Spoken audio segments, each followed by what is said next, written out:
안녕하십니까. MTN 이슈체크 나은수 기자입니다. 지난 21일 어제죠. 두산그룹이 그동안 말 많고 탈 많았던 사업구조 개편 수정안을 다시 내놨습니다. 두산에너빌리티 자회사 두산마켓을 로보틱스, 두산 로보틱스 자회사로 보내는 건 변함이 없고요. 대신 에너빌리티 주주에 대한 보상은 이전안보다는 증가했습니다. 그리고 로보틱스가 차후 자회사 밥캣을 완전히 합병하려던 계획은 일단 잠정 보류가 된 상황입니다. 그래서 이번 이슈체크에서는 첫 번째, 이번 수정된 개편안은 어떻게 개편이 됐고 뭐가 다른 것인지 이전 버전과 좀 비교하는 동시에 좀 더 자세하게 에너빌 주주의 입장에서 그 영향을 함께 살펴보고요. 두 번째는 두산그룹이 사업구조 재편안을 내놓을 때 반발도 워낙 컸고 시장에서 큰 비판에 쌓이면서 금감원이 그 대안으로 배당 할인 모형이라든가 현금 흐름 할인 모형 같은 대안을 제시해 준 적이 있습니다. 근데 두산은 그 대안에 따르지 않고 경영권 프리미엄을 얹혀서 밥캣 몸값을 산정했는데 그럴 수밖에 없었던 비하인드 스토리를 좀 이야기를 해드리도록 하고요. 세 번째, 주주의 입장에서 과연 이번 재편안은 만족할 만한 수준이라고 할 수 있는지 한번 따져보도록 하겠습니다. 이번 두산그룹 사업구조 재편 수정안은 직관적으로 비유를 한번 하면 에너빌리티라는 큰 빵이 있고 로보틱스라는 호떡이 있다고 가정을 하면 됩니다. 예전에는 에너빌리티라는 빵을 이만큼의 크기에서 이만큼 떼줬다면은 이번에는 이 빵을 떼주는 그 몫을 적게 떼고 호떡의 크기도 조금 더 작아졌다라고 보시면 되는데요. 그러니까 에너빌리티 주주 입장에선 빵을 덜 떼주는 구조로 가는 거죠. PPT를 한번 보겠습니다. 현재 두산그룹의 지배 구조입니다. 떼고 붙이는 건 기존과 동일합니다. 가장 먼저 에너빌리티 사업 부문과 투자 부문으로 인적 분할을 하고 그 다음에 이 밥캣이 딸리는 이제 투자 부문하고 같이 나오면서 이 로보틱스, 이 투자 부문과 로보틱스가 합쳐지는 구조는 같습니다. 그렇게 되면 전체적인 구조가 이런 식으로 변하게 되는데요. 가장 먼저 이렇게 두 회사로 나눠지게 되고요. 분할 비율은, 인적 분할 비율은 에너빌리티 사업 부문이 0.88, 이 투자 부문이 0.12 이렇게 나눠 갖게 되는데 기존 0.76에서 0.24 이 부분에서 조금 차이가 있습니다. 그러니까 0.88, 76에서 88로 올라갔으니 아까 말하는 이 떼주는 부분이 몫이 줄어들었다 이렇게 이해하시면 되겠습니다. 왜 변하게 됐는지 간략하게 말씀을 드리면 기존 0.76 대 0.24였던 그 당초 계획에서는 에너빌리티를 분할하는 기준을 재무제표상 순자산 대 순자산으로 비교를 했습니다. 근데 이번에 수정을 거치면서 둘 다 분할 비율을 기준 시가 대 기준 시가로 이렇게 조정을 했는데 이 조정된 합병 수정 보고서를 보면은 밥캣 투자 주식의 시장 가격을 반영했다라는 내용이 나오고 있습니다. 그리고 그 기준 시가가 되는 기준은 7월 10일로 기준을 했는데 참고로 7월 10일은 두산 에너빌리티 분할 합병 계약을 최초에 체결한 날입니다.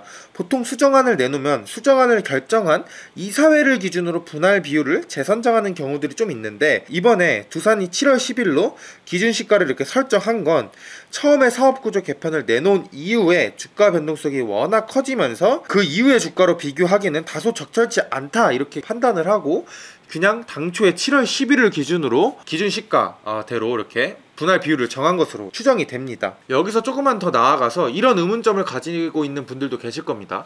분할되는 에너빌리티의 투자 부문은 상장산도 아닌데 어떻게 이 주가, 기준 시가로 이렇게 평가할 수 있지? 이런 의문을 가지실 수도 있을 것 같습니다. 에너빌리티 투자 부문은 그동안 에너빌리티가 가지고 있던 밥캣 주식 46%만 달고 떨어지는 회사입니다. 그래서 그냥 사실상 밥캣의 시가를 온전히 반영한 회사라고 가정하고 기준 시가 대 기준 시가로 비교한 것으로 보입니다. 여기서 부채 7천억 원이 포함되기 때문에 전체 시총에서 이 부채 7천억 원을 뺀 것까지 포함해서 최종 분할 비율이 사업 부분 0.88 대 0.12로 이렇게 나눠지게 됩니다. 그래서 원래 에너빌리티 주식 100주를 가진 주주라면 기존 에너빌리티 사업 부분 주식은 88주를 보유하게 된다라고 이해하시면 되겠습니다. 두 번째는 이제 밥캣을 딸린 이 투자 에너빌리티와 로보틱스의 이제 합병인데요. 표를 한번 같이 보도록 하겠습니다. 아까 보셨던 표가 1단계라고 보면은 이제부터는 2단계 두 회사 간의 이렇게 합병입니다. 두 회사가 합병을 하는데 로보틱스가 살아남는 존속 법인이 되고 에너빌리티 투자 부분이 이제 흡수가 되는데요. 그렇게 되면 이렇게 사라지고 밥캣은 자연스럽게 로보틱스의 자회사가 됩니다. 여기 보시는 것처럼 합병 비율이 조정이 됐는데 기존의 0.031주에서 0.043주로 상향 조정이 됩니다. 그러니까 최종적으로 보면은 에너빌리티 주식 100주를 가진 주주였다라고 가정했을 때 에너빌리티 이 사업 부분은 88주를 보유하게 되고 두산 로보틱스는 4.3주를 갖게 됩니다. 4주 정도 갖게 되는 거죠. 그러니까 결과적으로 로보틱스는 한 주 정도 더 받게 됐고 두산 에너빌리티의 사업 부분의 주식 수는 기존보다 한 8주 정도 더 받게 됐다, 이렇게 이해하시면 되겠습니다. 그래서 두산그룹이 어제 기자간담회에서 이야기하기로는 첫 번째 개편안을 내놓을 때 에너빌리티 100주 그러니까 7월 11일 종가 기준으로 주주들이 마이너스 27만원의 손해를 입었었는데 이번 개편 과정에서 에너빌리티 주식이 늘어나고 로보틱스 주식도 한 주 더 늘어나게 되면서 12만원이 플러스가 됐다. 그러니까 마이너스 27에서 플러스 12가 됐으니 총 39만원의 증가하는 효과가 발생했다, 이렇게 설명을 하게 됐는데요. 근데 사실 지배구조 개편을 하지 않으면 그냥 빵원, 그러니까 0원이기 때문에 개편 과정에서 조정이 된 것만 이렇게 포함을 하면 단순하게 그냥 12만원 정도 플러스가 되는 정도의 효과를 누렸다, 이렇게 이해하시면 되겠습니다. 처음에 사업구조 재편을 발표할 때 논란이 됐던 것 중 하나가 에너빌리티 투자 부분의 밥캣과 로보틱스 이 합병 비율이었습니다. 에너빌리티 주주들 입장에서는 그룹 내 알짜 회사인 밥캣을 떼놓는데 그에 대한 합병 비율 대가가 만족스럽지 않아서 막 되게 불만이 많았던 상황이었거든요. 이 부분은 제가 뒤에서 좀 더 자세히 말씀을 드리고 지금은 기존 0.031주에서 0.043주로 합병 비율이 어떻게 소폭 상승하게 됐는지 좀 자세하게 설명을 해드리도록 하겠습니다. 결론부터 말하면 밥캣 지분의 경영권 프리미엄 43.7%가 적용되면서, 그러니까 얹혀지면서 두 회사 간 합병 비율이 조정이 된 건데요. 좀 더 자세한 설명을 위해서 이제 다시 PPT를 보도록 하겠습니다. 에너빌 투자와 로보틱스 두 회사의 합병이니까 이 부분만 톡 해놓고 이렇게 조금 단순화 해봤는데요. 아까 말씀을 드렸지만 에너빌 투자 부문은 비상장사입니다. 로보틱스는 잘 아시다시피 상장사죠. 이렇게 비상장사와 상장사를 합병할 때는 그 합병 방법이 자본시장법 시행령에 나와 있습니다. 바로 보시면 자본시장법 시행령 176조의 5인데 이렇게 내용은 좀 복잡하지만 단순하게 이야기를 하면은 로보틱스 같은 상장 법인은 가격, 그러니까 주가를 기준으로 한다라고 나와 있고 투자 부분 같은 비상장 법인 같은 경우에는 자산 가치와 수익 가치를 가중산술 평균한다라는 기준이 나오는데요. 세부적으로는 자산 가치와 수익 가치를 각각 2대 3으로 가중산술 평균을 합니다. 그러니까 쉽게 말해서 아까 말했지만 이 비상장사 같은 경우는 시가 같은 게 없으니까 그에 대한 대안으로 이렇게 자산 가치와 수익 가치를 가중산술 평균에서 구한다, 이렇게 보시면 되는 거죠. 자산 가치 같은 경우에는 그냥 회사의 순자산을 이렇게 넣고 구하는 거기 때문에 그냥 엑셀을 집어넣으면 쉽게 나오는 값입니다. 근데 문제가 되는 건 이 수익 가치입니다. 제가 앞서 에너빌리티 투자 부분은 사실상 밥캣 주식 46%만 톡 떼놓고 나온 회사다 라고 말씀을 드렸죠. 그 말은 즉슨 이 투자 부문이 이래서 돈 버는 회사가 아니라는 뜻인데, 그러다 보니 이 수익 가치를 산정하는 게 쉽지가 않았습니다. 그래서 최초로 이렇게 사업 재편을 발표를 했을 때 이 수익가치 부분을 단순히 밥캣의 기준시가를 적용해서 구했습니다. 그러니까 사실상 이 밥캣의 주식가치 를 에너빌 투자 부분의 수익 가치라고 본 건데, 이 수익 가치는 사실상 이 주식을 팔 때의 가치이니 그냥 기준 시가 밥캣의 주가를 기준으로 이렇게 수익 가치를 정했다는 거죠. 그래서 계산이 7월 11일 기준으로 밥캣의 최근 한 달, 일주일, 하루 주가를 가중산술 평균을 해서 기준 시가를 구해줬습니다. 근데 이번 재편 과정에서 변화가 있는 건 이 기준 시가에다가 프리미엄 43.7%를 얹어줬다는 건데요.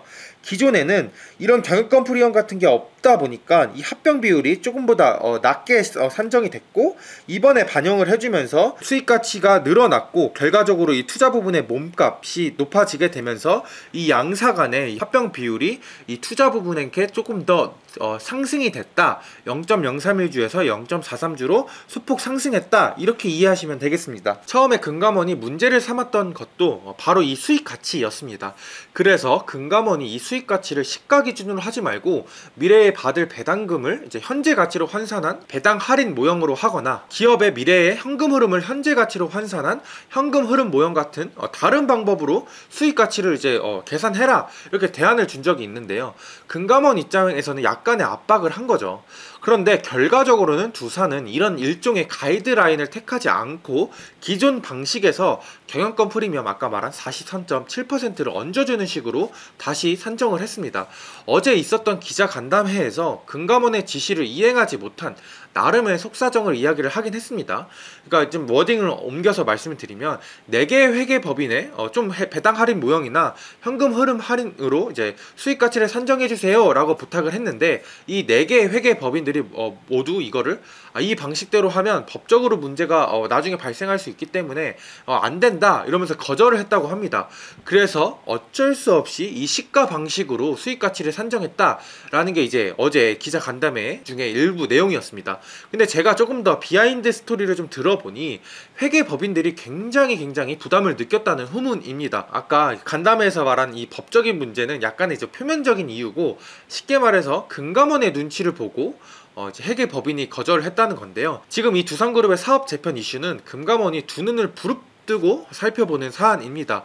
더욱이나 배당 할인 모형이나 현금 흐름 할인 모형 같은 경우에는 둘 다 미래에 발생한 배당금이나 현금을 이제 현재 가치로 환산해서 이제 뭐 수익 가치를 정하는 건데 미래는 예측을 정확하게 할 수가 없잖아요. 그래서 결국 추정을 해서 현재 가치로 환산을 하는 과정에서 좀 문제가 발생할 수밖에 없습니다. 그런데 이 기준으로 한 수익 가치를 금감원 입장에서 만족스러운 수준으로 회계법인이 내놓지 못했다? 그러면 두산도 두산이지만 이 회계법인 역시 금감원에 찍힐 수밖에 없는 겁니다. 그래서 이런 괜히 잘해야 본전인 거 차라리 안 하고 말지라는 마인드로 퇴짜를 좀 내놨다라고 저는 좀 들었습니다. 그래서 일각에서 아예 금감원이 애초에 배당 할인이라든지 현금 할인 이거를 제시를 했을 때 두산 너네 사업 재편 접어라 라는 시그널이었다라고 보는 시각도 있습니다. 지금은 이렇게 두산이 발표를 하고 하루밖에 안 지나서 금감원 측이 따로 입장을 내놓지 않았는데 향후 이복현 금감원장이 어떤 발언을 할지가 또 이번 사업 재편에 또 다른 변수로 작용할 것으로 예상이 됩니다. 마지막으로 주주의 입장에서 생각을 한번 해보려고 하는데요. 일단 가장 먼저 어제 기자간담회에서 에너빌리티 사장, 박해 부회장, 로보틱스 부회장 모두 이번 재편 과정에서 주주들과 소통을 긴밀히 하지 못한 점에 대해서 거듭 사과를 했습니다. 실제로 당초 개편안을 내놓았을 때를 돌아보면 그룹 입장에서 이렇게 큰 사업 재편임에도 불구하고 주주하고 소통이 거의 전무했습니다. 문제가 커지자 주주 서한을 이제 급한 불 끄는 형식으로 보내거나 IR도 소통도 원활하지 않는 등등 굉장히 주주들하고 이제 미흡했던 게 사실입니다. 이런 점을 인지하고 이번 기자 간담회에서는 앞으로는 그냥 계속 소통을 해나가겠다 식의 이야기를 계속 했습니다. 어제 간담회에서 시너지면을 굉장히 강조도 했습니다. 소형 굴착기, 농업 장비를 주력으로 하고 있는 밥캣이 원전 사업하는 에너벨 밑에 있는 것보다 로보틱스의 자회사로 편입을 해서 로봇과 접목한 뒤에 향후 시너지를 낼 수 있고 또 동시에 로보틱스는 밥캣의 영업망을 활용하면 더욱 성장할 수 있다라는 점을 굉장히 강조를 했고요. 에너빌 같은 경우에도 이번 재편 과정에서 차입금 부담을 덜고 비알짜 자산을 이렇게 매각을 하면서 현금 여력이 생기는데 그래서 이 현금 여력을 향후 SMR 같은 차세대 원전에 투자를 하면 더욱 에너빌 입장에서도 성장할 수 있다는 점을 강조를 했습니다. 왜냐하면 2020년에 두산그룹이 산은에 이제 헬프를 쳤을 때 인위적으로 좀 사업구조 개편을 좀 한 측면이 있었습니다. 그래서 인프라코어가 이게 다른 곳에 팔리고 이제 그 밥캣이 인위적으로 에너빌리티 밑에 조금 딸려가게 되면서 이 원전 사업을 하는 에너빌과 밥캣, 알짜 이게 다른 사업 부분에 자회사 밥캣이 붙여지는 조금 어색한 동거가 있었던 것도 사실이니까요. 근데 아직은 완전히 이 사업구조 개편안이 끝난 건 아닙니다. 가장 먼저 앞서 언급한 금감원이 과연 이번 두산의 개편안을 만족스러워할지가 가장 첫 번째 관건으로 보이고요. 금감원이 승인을 해야 사실상 이제 넥스트 스텝으로 갈 수 있기 때문에 현금 흐름, 아까 배당 할인 모형 아닌 기존 방식의 프리미엄을 얹혀주는 것만으로 과연 금감원이 특히 이북현 금감원장을 만족시킬 수 있을지가 가장 첫 번째 난관이 될 것으로 보이고요. 두 번째로는 이제 이번에 잠정 보류를 했지만 로보틱스와 밥캣의 포괄적 주식 계약을 향후에 재추진할 것으로 보이면서 이 부분에 대한 불씨가 남아 있습니다.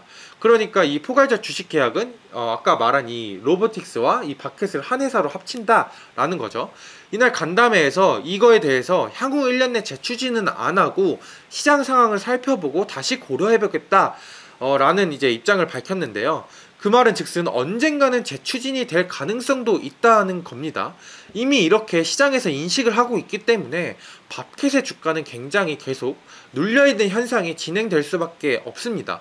최근 그래서 행동주의 펀드 얼라인 파트너스가 밥캣 주식 1%를 취득하고 포괄적 주식 교환을 완전 철회해라 라고 요구를 하고 있습니다. 이 부분에서 또 다른 갈등 상황이 펼쳐질 수도 있는 거죠. 마지막으로 아까 말한 이 시너지는 두산그룹 입장에서는 이해가 되긴 하지만 결국 이 부분에 대해서 주주들의 마음을 돌릴 수 있느냐는 좀 별개의 사안입니다. 결국에 보시면 최종적으로 받는 주식이 에너빌리티 100주 기준으로 로보틱스 한 주를 조금 더 받는 정도인데, 물론 에너빌 주식은 기존함보다 더 갖게 되지만 에너빌 주주 입장에서 알짜 밥캣을 여전히 헐값에 좀 넘기는 듯한 인상을 주는 건 조금 아직은 힘들어 보입니다.